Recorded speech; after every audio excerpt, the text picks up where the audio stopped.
Stéphane Bern et Mathieu Noël. Historiquement vôtre.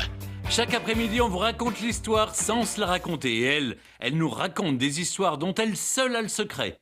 Clémentine Portier-Kaltenbach.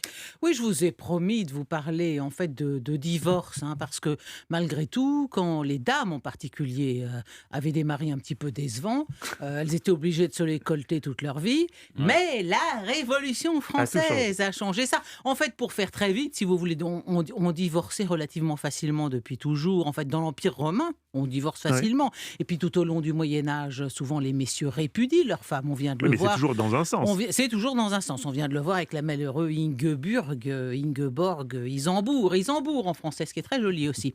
Non, alors, retenez ça, messieurs, si vous devez retenir une seule chose, c'est que la grande rupture en la matière, c'est le Concile de Trente, 1563.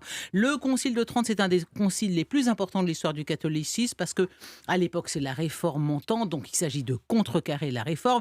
Et je vous signale que quand vous entendez parler du Concile de Trente, entre historiens ou sur des documentaires historiques, souvent on y fait allusion. Le Concile de Trente, c'est pas une petite réunion, on met 3 évêques et puis coucou, merci mais non merci, au revoir, à bientôt. Pas du tout. Le Concile de Trente, ça s'étale sur 18 ans, sur 5 papautés, 5 pontificats, 25 réunions. Donc on travaille vraiment la doctrine de façon très sérieuse, et l'une des affirmations majeures de ce Concile de Trente, c'est l'indissolubilité du mariage, érigé en sacrement, et par voie de conséquence, interdiction absolue de divorcer.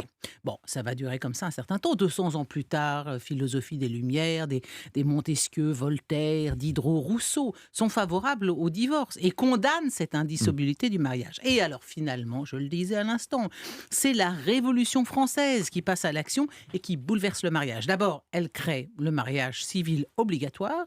Ensuite, elle autorise le divorce par la loi du 20 septembre 1792. Et cette loi stipule dans son préambule, c'est très beau, la faculté de divorcer résulte de la liberté individuelle dont un engagement indissoluble serait la perte. En d'autres termes, indissolubilité du mariage, c'est une atteinte à la liberté individuelle. Bon, alors, le mariage, non seulement le mariage est donc dépouillé de tout caractère religieux, mais il devient révocable à tout moment. Et à partir de septembre 92, le mariage religieux est même carrément interdit. Donc, il y a des gens qui se marient en cachette. Alors, le lien conjugal en prend un gros coup. Et tous ceux qui en ont marre de leur conjoint vont divorcer. Et c'est très à la mode. Et en 92, on chante beaucoup. C'est une chanson très populaire, c'est vraiment le comment appelle-t-on ça là, le classement, comment on appelait ça autrefois ? Le top 50. Ah voilà, exactement, c'est le top 50. Le hit parade pour vous. Et le hit parade, merci Stéphane. Oui, ça me va très bien. Vous savez, je suis un monument historique en voie de disparition, comme vous, donc ça va, je vois. Bon, alors, cette chanson, vraiment, qui est un best-of, s'appelle « J'aurai le divorce ». « J'aurai le divorce de ma commère, en dépit de nos calotins. Du mariage, ils font une galère. Et le sacrement nous plonge encore au fond de l'enfer après la mort. » Alors, il y a un grand succès de cette belle chanson. Et du divorce, parce qu'il y a des couples qui se présentent par fournée pour divorcer, tous ceux qui ne sont pas contents.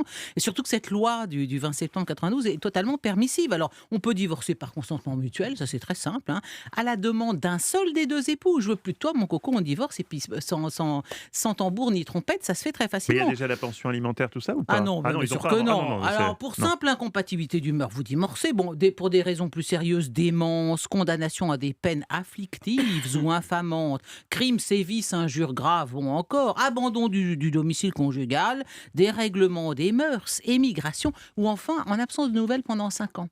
Donc quand il y avait, pour ceux qui fuyaient la France à cause de la Révolution française, s'ils partaient 5 ans, pouf, ils revenaient, ils étaient divorcés, ils n'étaient même pas au courant. Alors on se met à divorcer à tour de bras dans la capitale. À Paris, en 15 mois, entre 1795 et 1796, 6000 divorces.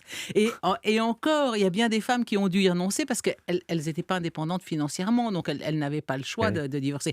Ce qui est amusant, j'allais dire, et enfin c'est plutôt l'ironie du sort, c'est qu'à Paris, en 15 mois, je le disais, 6000 divorces, mais il y a un système de vases communicants parce que dans le même temps, en France, il y a 6000 prêtres qui vont se marier.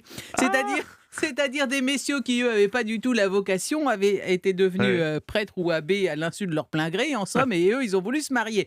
Alors, dans certaines villes de cantonnement militaire, notamment comme Metz ou Nancy, il y a des soldats qui se marient pendant la campagne d'hiver, et pouf, ils divorcent juste avant leur départ.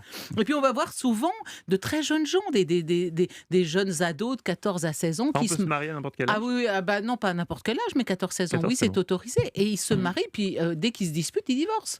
Donc, alors, en la matière, il y a un record qui est de 8 jours seulement. 8 jours entre le mariage et le divorce d'un couple. Alors ça, on a l'habitude dans ce genre de choses. À notre époque, à Las Vegas, on se marie en 5 minutes, on divorce tout aussi vite. Mais si vous voulez, là, on est dans les années 1792. Hein. Et évidemment, on va complètement cesser de prendre au sérieux ce lien qu'on peut nouer et dénouer aussi facilement.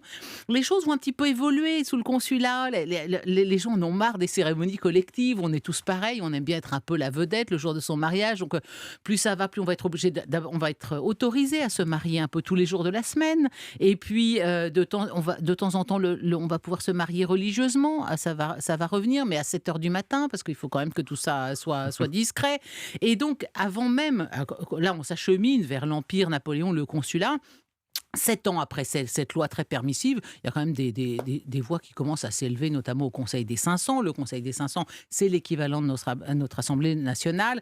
Et alors, il y a des députés qui disent, enfin, qu'y a-t-il de plus immoral que de permettre à l'homme de changer de femme comme d'habit et à la femme de changer d'habit comme de chapeau? Les gens commencent à trouver que ça ne va pas et que la famille, là-dedans, est quand même un peu bafouée. Et évidemment, j'ai beau être une grande fan de l'empereur, le gros retour de bâton va survenir avec lui, avec Napoléon, et le fameux article 213 du Code civil, 1804. Hein, le mari doit protection à sa femme, la femme obéissance à son mari.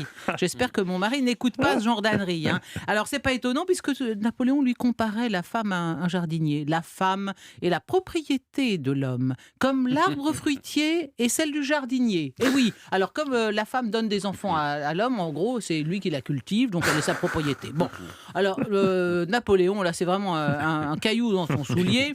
Bon, c'est bien, en même temps, il veut remettre la famille au cœur du système, mais lui, il a des maîtresses à l'appel, hein, quand même. Oui, mais c'est pas grave, il a la fibre conjugale, alors il entend que ça soit la même chose dans son pays. Donc, dans le Code civil napoléonien, dès qu'elle a contracté le mariage, la femme est frappée d'incapacité juridique. Elle ne peut, sans autorisation de son mari, intenter un procès, même si elle exerce un négoce. Elle ne peut plaider, ni être témoin, ni vendre, ni hériter, ni obtenir un papier officiel, ni posséder un compte en banque, ni signer un bail. Si elle travaille, son salaire appartient à son mari. Elle ne peut exercer une profession sans l'autorisation de son époux. Vous voyez, donc ainsi, en fait, avec l'Empire, la condition de la femme mariée s'est vraiment dégradée par rapport à l'ancien droit. Bon, le divorce reste possible, mais c'est très très compliqué. Et puis sous la Restauration, 1816, le divorce est purement... Ça n'a pas gêné pour répudier Joséphine. Mais bien sûr, mais c'est faites ce que je dis, faites pas ce que je sais. Vous savez, c'est souvent exactement ça. Et nos dirigeants, et c'est quand même aussi assez masculin, si je puis me permettre. Bon. Alors, bref, en tout cas, sous la Restauration 1816, le divorce est considéré comme un poison révolutionnaire et il est aboli purement et simplement. Et il faudra attendre 68 ans pour que soit votée la loi Naquet du 27 juillet 1884 sous la Troisième République. Alors, qu'on conclut peut-être que d'une époque à l'autre et d'un régime politique à l'autre, il reste une vérité élémentaire, admirablement énoncée par Oscar Wilde. Le mariage est la principale cause de divorce. Vérité éternelle. Merci beaucoup, c'est Clémentine. C'est avoir à deux des problèmes qu'on n'aurait pas eu si on était resté tout seul. Ah, ça c'est de qui, Stéphane? Parce que je sais que c'est pas de vous. Non. Mais je sais plus. Oui, je la connais aussi, Stéphane, mais de qui est-elle? C'est aussi d'Oscar Wilde, j'imagine. Probablement. Il a tout inventé. Merci, Clémentine.